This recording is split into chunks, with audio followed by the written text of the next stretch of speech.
Yeah, today I will be talking about how Flutter works under the hood. By that, I mean we will learn about the core components of Flutter and what makes it special and performant in the way that it is right now. Before we continue, I want to talk about myself a bit. So I'm Salih. As Bogdan mentioned as well, I am a Berlin-based Flutter developer. I work for a bank right now, and our main product is Flutter as well. I'm a Flutter and Dart GD, like mainly I'm a GD because I love community. I like speaking about Flutter, give a talk about it, and like basically mentoring people and so on and so forth. I created like two meetups and like communities, one in my country, Flutter Turkey. The other one is the city that I'm living right now, Berlin.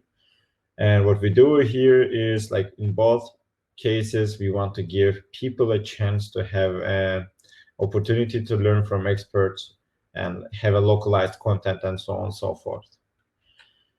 Let's dive into the content. First, have a really small start. I know lots of you have heard about what Flutter is, but I want to go over it one more time. Like, you need to understand what Flutter is. First of all, Flutter is Google's UI toolkit. Basically, the main object of Flutter is you can write the code once, and at the end of the day, the code will be deployed to the all platforms that you can actually imagine, like all the desktop platforms, web and mobile, which is great. And another thing Flutter gives you as a chance is basically creating beautiful UIs. It gives you control over all the pixels of the screen. So once it is there, then you can feel that actually you have control all over your pixels.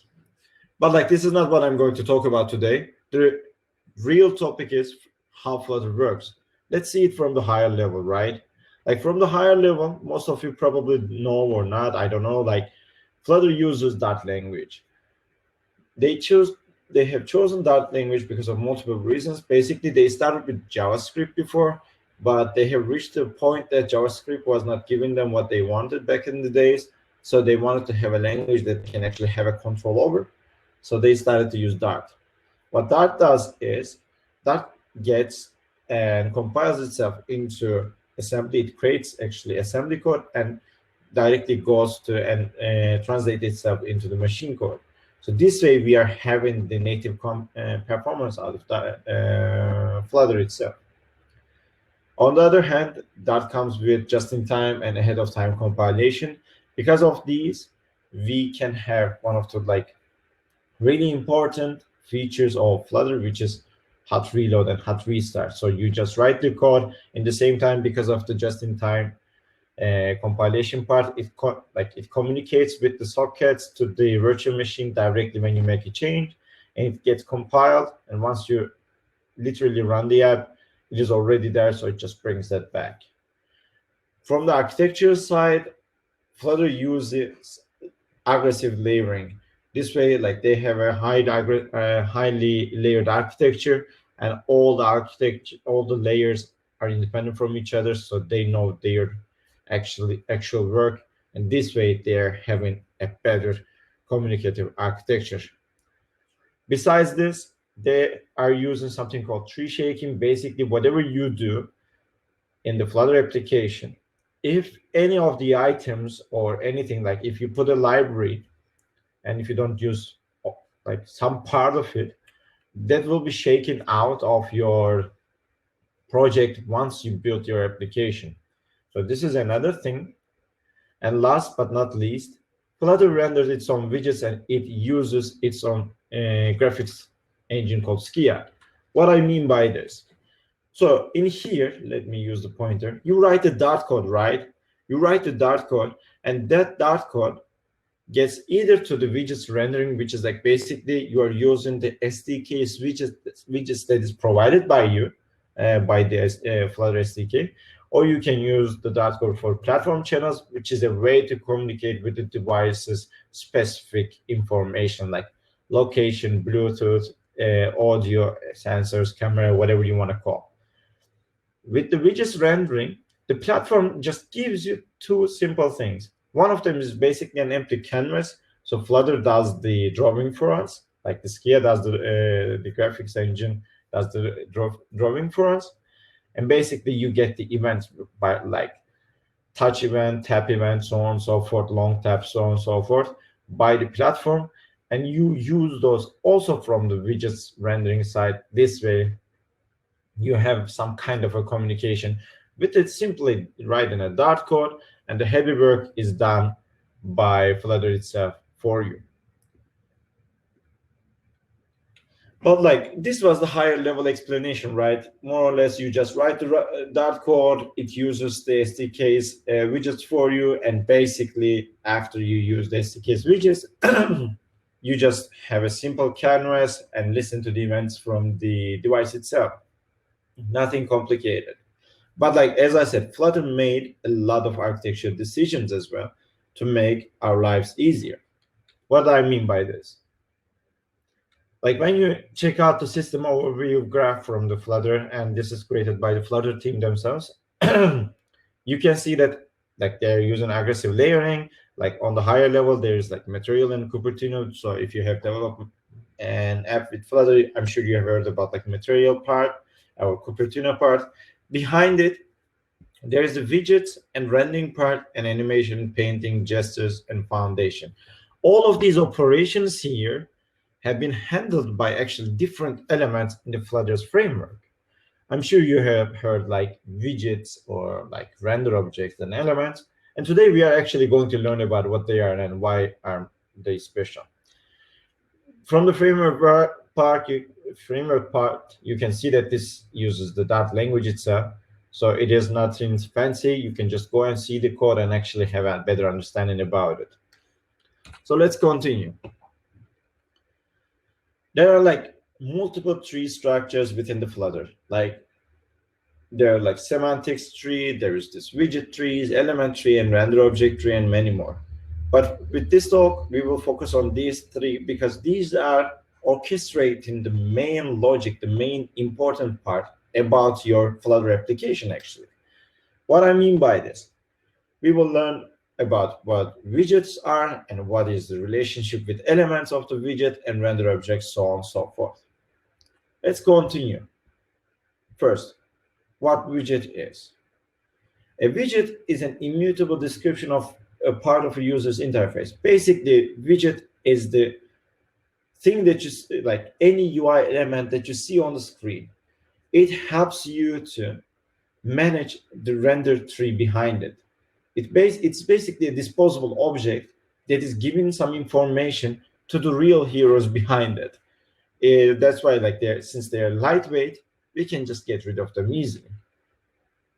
What I mean by the behind the screen heroes, there are elements. An element is a representation of a widget. So basically, it is the bridge between the widget, so the information that has been provided to the element, and there's a bridge from element to the render object, which is doing the sum every work for us. Again, I will explain briefly in a second. So element is the real worker here. It just like keeps the location of the widget. Accordingly, it finds information, draws in itself according to the widget position that it has. What is render object? And render object is basically the graphical part for you. So it just handles the sizing, layouting, and painting for your widget for the thing that you have created. So how these three trees work? We will use the simple example that is provided by the Google Flutter team itself. So it's a counter app. You just click this button and it just like increases the number. What I'm going to show is the widget recreation process and how it actually affects us. If we check the example really quickly, we have this like a simple app that has been created for us. And basically there's an increment counter method that is doing the incrementation of the counter here by setting the state about it. And it just shows the information here in this text.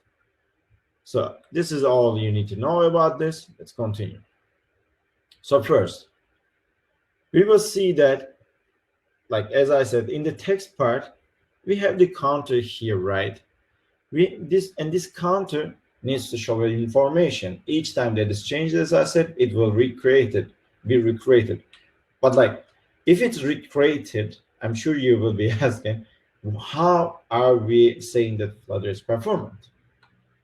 Like, if we go deeper, let's like go deep in what we have here from the text itself.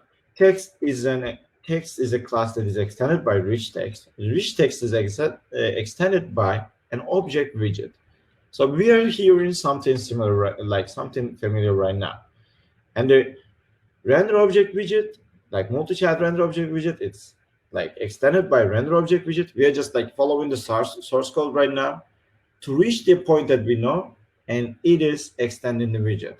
So this text here backed by a simple widget, and this widget is actually doing the informative part for us. What it does is it says, okay, I have an element, I have the render object, so I have the element, and I'm passing the element what information that it needs.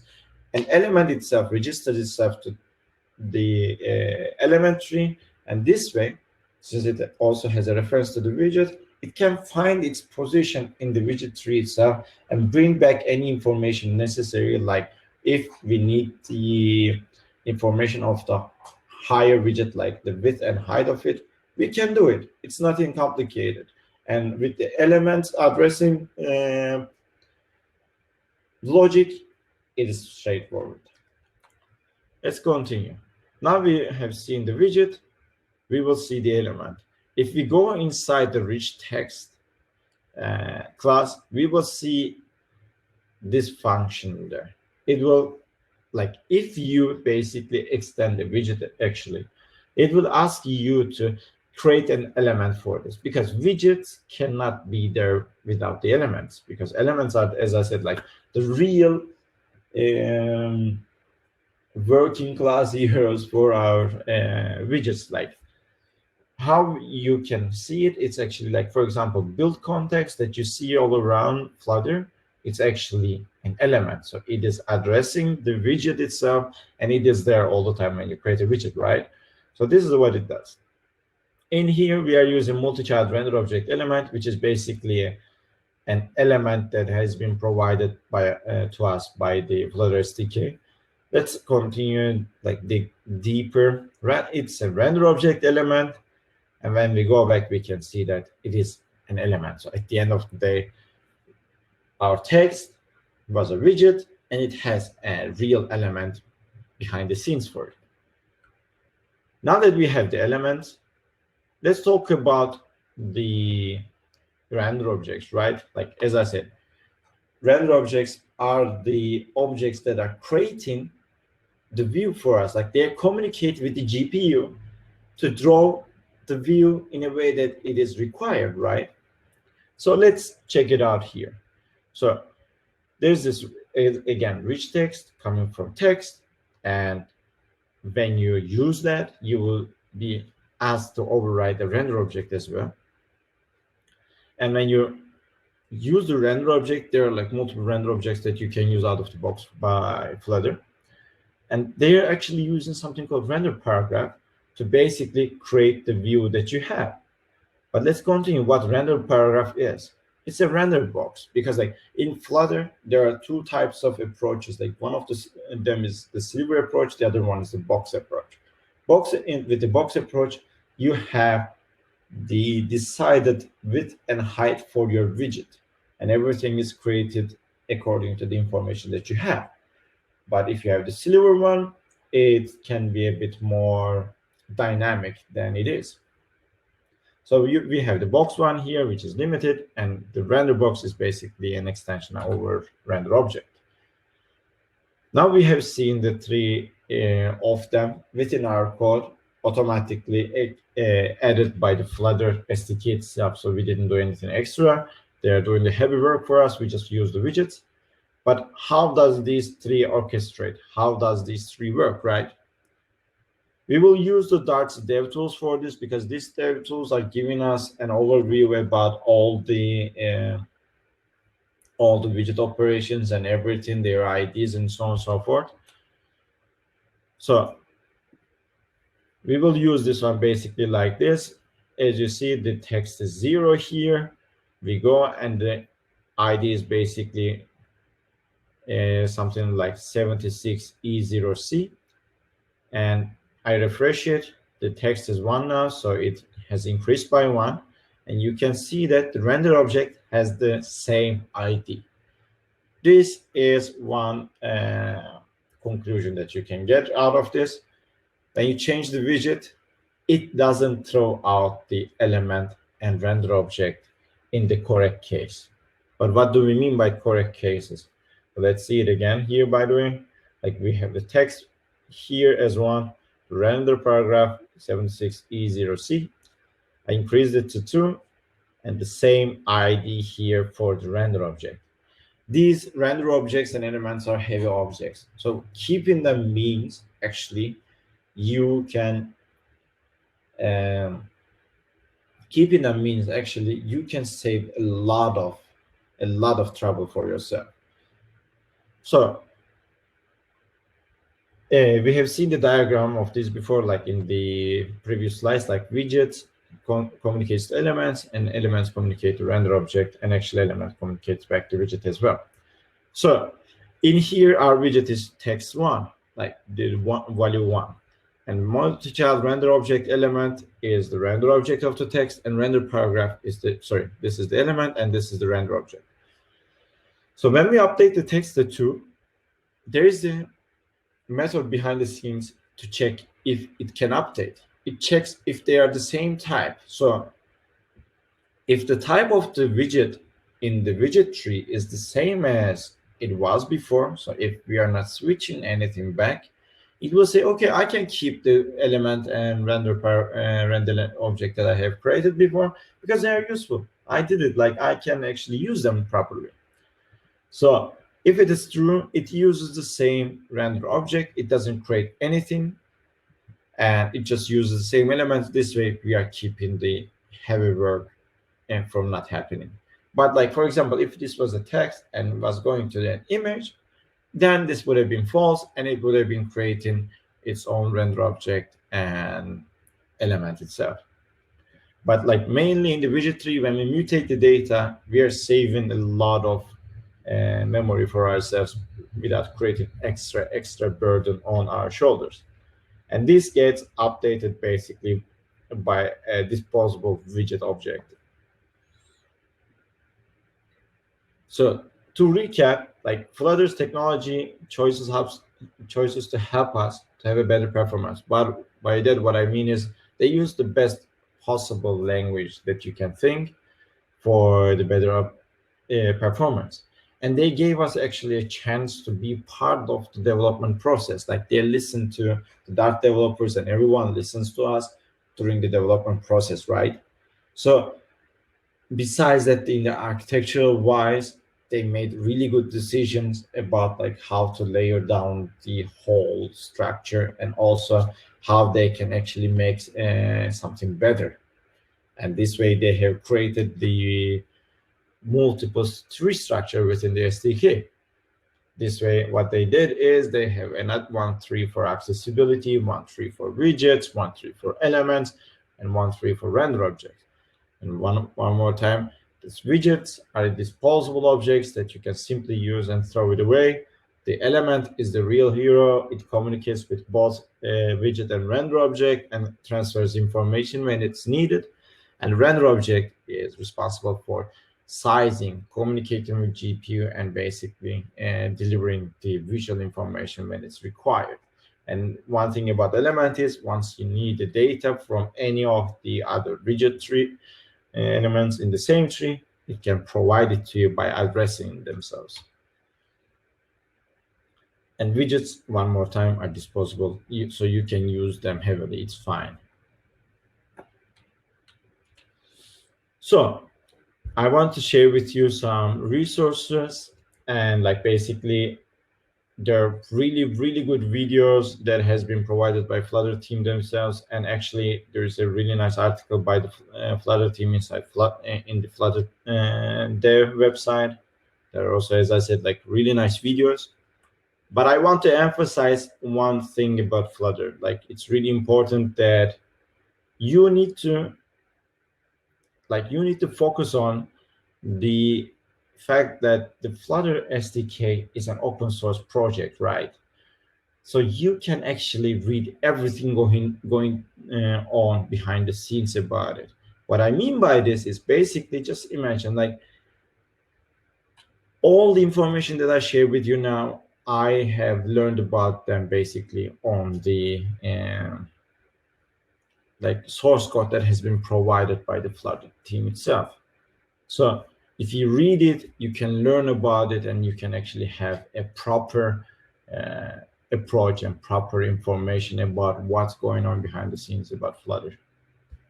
Yeah, thank you very much for listening to me.